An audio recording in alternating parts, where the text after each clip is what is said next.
camarero o para ser albañil y yo sirvo para ser, no sé, arquitecto o no sé, o otra profesión más importante a lo mejor desde su punto de vista, ¿no? Pero fíjate, Santi, no es una... mira, el mayor número de, por ejemplo, ingenieros que han salido de España, ingenieros de informática, de computación, o ingenieros civiles, principalmente van a Alemania. Muchos de ellos no pueden ir a Alemania por el tema del idioma, porque no hablan alemán. Entonces eso es si hablan inglés, pues bueno, muchas empresas los contratan, pero finalmente les ponen maestros o les ponen profesores para que aprendan el idioma. Tú imagínate que eso lo que hace es que la libertad dentro de la Unión Europea laboralmente se complica mucho, porque estoy totalmente de acuerdo, Elena, que debes saber hablar al menos de tu idioma materno, hablar otro, y si hablas dos más pues sería la bomba. Pero fíjate que finalmente, pues tú que estás en Europa dices, bueno, ya sé hablar español, venga, voy a hablar italiano y inglés, pero ya Alemania lo tienes que descartar, a Suecia la tienes que descartar. Yo tengo unos amigos que han estado viviendo aquí, desde el cual a Verónica les mando un saludo, son doctores, especialistas en medicina nuclear, vinieron aquí, él es mexicano, estuvieron viviendo aquí un tiempo, finalmente ella por el tema de la convalidación de los títulos no pudo, se han ido a Suecia, están viviendo en un pueblecito de Suecia, fantásticamente bien, pero claro, el hándicap de ellos ha sido el idioma, les han puesto unos profesores, la preguntaba el otro día cómo lo lleva y bueno, pues ahí va con el sueco puesto en el zapato, ¿no? Como decían los andaluces, dice, el sueco lo llevo puesto en el zapato, ¿no? Pues van poco a poco, ¿no? Pero sí es verdad que se dificulta mucho, por ejemplo, la movilidad que puedes tener, yo sé que no es comparativo, pero si dijéramos dentro de América Latina, un mexicano puede ir a Perú, un peruano puede venir a Colombia, un colombiano puede ir a Argentina, porque finalmente es la misma lengua, también de sus estudios, su preparación o su profesionalidad. Eso yo creo que haría mucho bien a la Unión Europea para su crecimiento, ¿no? Porque es ese intercambio de totalmente libertad de mercancías, de paso, pero también laboralmente. Eso, y por supuesto también estoy de acuerdo que enriquece el tema cultural de Europa, de tener tanta lengua, pues obviamente además lenguas que tienen mucho tiempo con nosotros, enriquece muchísimo. Pero sí es cierto que ahora sabéis que Inglaterra, Reino Unido está ahí con el tema de si se sale, no se sale, se queda, no se queda, sube, baja. Me imagino que se quedará, ¿no? Porque no creo que le interese salirse, pero fíjate que ellos nunca adoptaron la moneda, ¿no? O sea, si admiten el euro, tú vas a Inglaterra y sacas un euro y te lo quitan de las manos, pero sigue siendo su libra la moneda oficial, ¿no? Sí. Hay conducción al contrario, y todo en otros pesos, medidas y claro, todo. Todo. Pero yo sí creo que el idioma también, no solamente que te aprendas un idioma, porque eso es como muy académico, ¿no? Pero si hablas y aprendes de verdad, pues yo que sé, en Suiza hablan 3 idiomas, los habla todo el mundo desde los 3 años, ¿no? Uh-huh. Piensas en otra lengua. Y pensar en otra lengua implica también que, no sé, por ejemplo, los chistes, ¿no? Yo lo veo aquí en los grupos. Sí. Con las mexicanas, me entiendo muy bien con todas, hay de todos los países que os podéis imaginar, colombianas, peruanas, argentinas, no sé qué, de todos sitios. Pero con las mexicanas congenié mejor porque entendemos las bromas igual, parece una tontería, pero las chorradas, los chistes, de los dobles sentidos, de los giros que ellos usan, de bobadas que dices, solo te entiendes con ellos. Y eso solo te pasa cuando de verdad conoces la lengua, eso, cuando no tienes que traducir. No es que yo esté hablando contigo como me pasa cuando voy al colegio, estoy pensando, espera, que ahora cómo va el... Sí, estás ahí haciendo la traducción simultánea, pues, ¿no? Claro.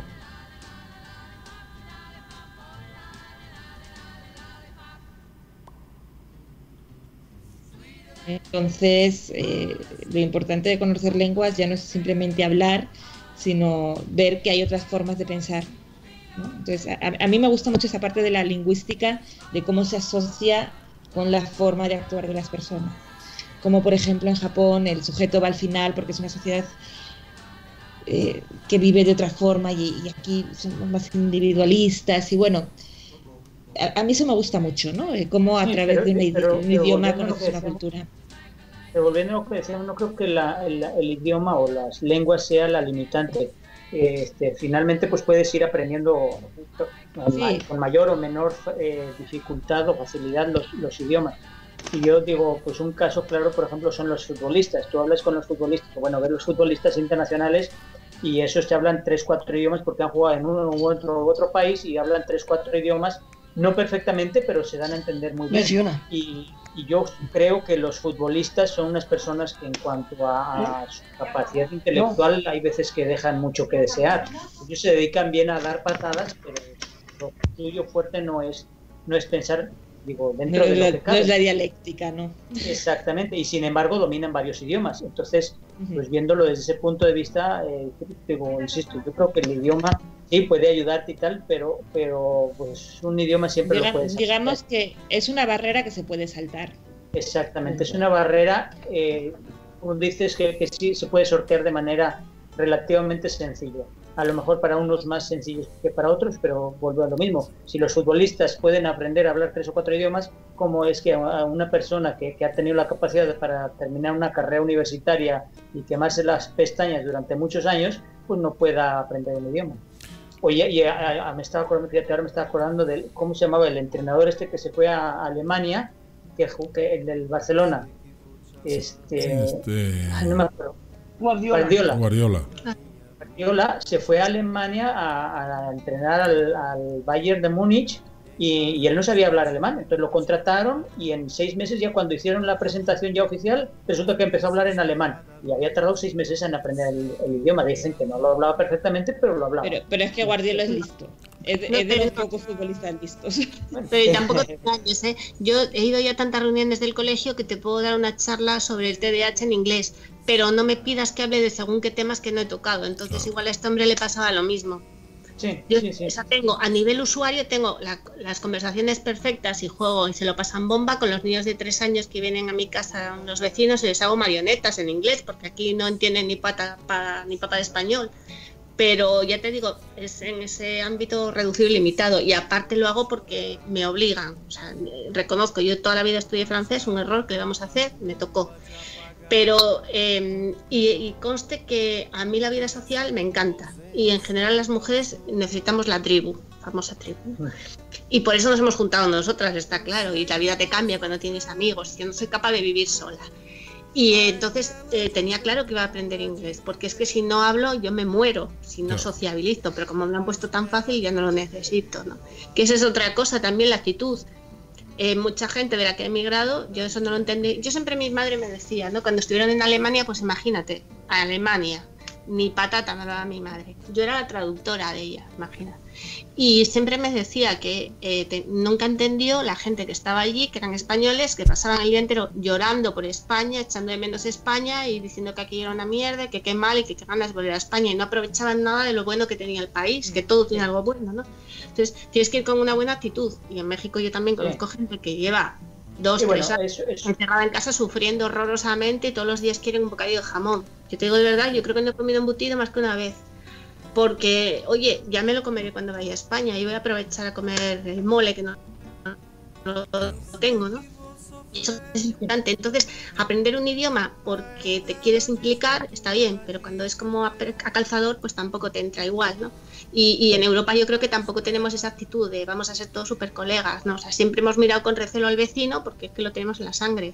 O sea, a mí me dicen franceses, inmediatamente me acuerdo cuando llegaban los camiones de fresas.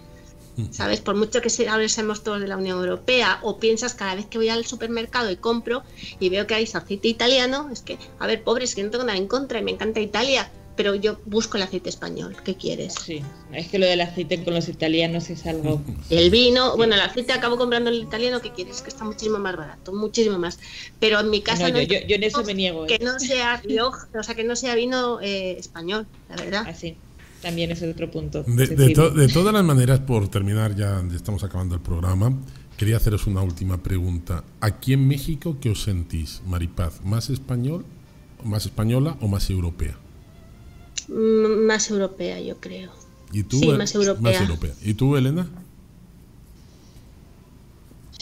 A ver, yo me identifico mucho más con He vivido en otros países de Europa, he vivido en México y la adaptación no tiene nada que ver, o sea, somos europeos. Uh-huh. ¿Y tú, Santi? Y es mucho más fácil que te identifiques con un europeo. Con un europeo. ¿Y tú, Santi?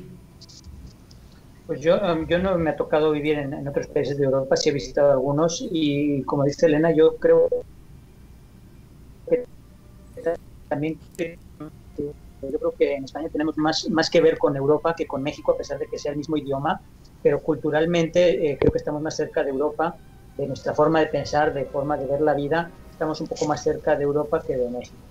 ¿Y tú, Marian? Pues definitivamente, y en vista de la unanimidad que tenemos, pues más definitivamente sí es más europea. También, como decía Elena, no veo mucho el término que, al menos los españoles no asocian mucho el término latino con el término de España.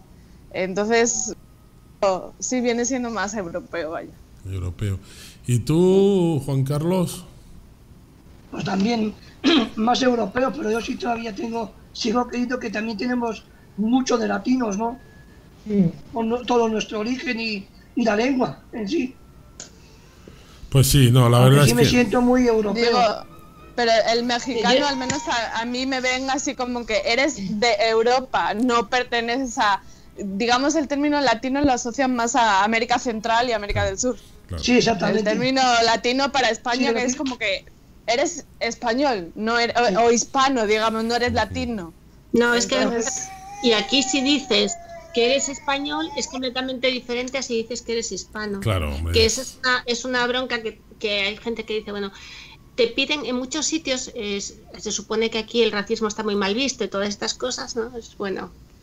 Pero en todos los sitios te preguntan para cualquier cosa cuál es tu raza, cosa que yo la verdad nunca contesto porque me parece que no procede y no tiene nada que ver. Y de hecho una de mis mejores amigas es japonesa, de rasgos japoneses, pero sus padres y ella son brasileños, no tiene nada que ver. Pero cuando contesto yo siempre pongo raza blanca y cuando ven mis apellidos dan por hecho que soy hispana. Entonces el hecho de ser hispana es que me llaman del colegio para decirme que por qué no he pedido la beca del comedor, por ejemplo. Digo, porque es que mis ingresos superan el monto de la beca. Pero ¿está usted segura? ¿Está segura? Me preguntaron 8 veces si estaba segura. Y a pesar de eso, 15 días más tarde me llega a casa denegada una carta de solicitud que yo no había. Entonces, aquí el tema de ser europeo, te tratan diferente si eres europeo o si eres hispano. Claro. Está claro. En fin, bueno, pues hemos acabado nuestro programa. Como diría nuestro invitado especial que hemos tenido, chatinas y chatines, nuestro querido Arturo Fernández.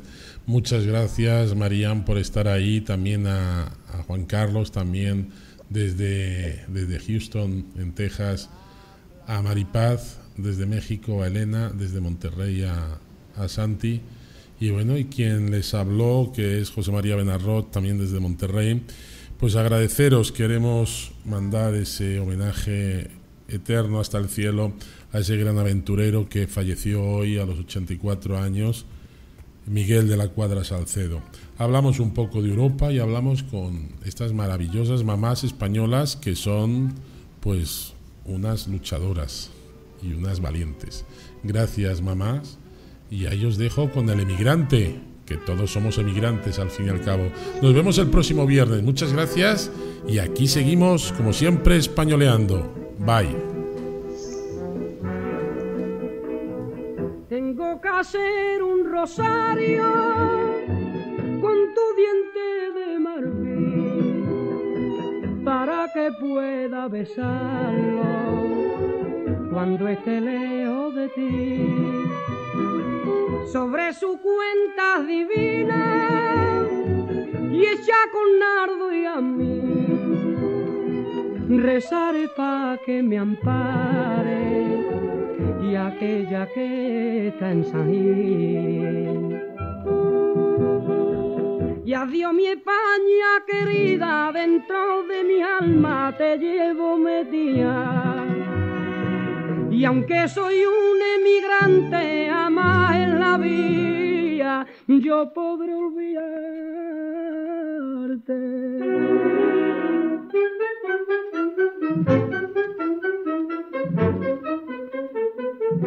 Thank you.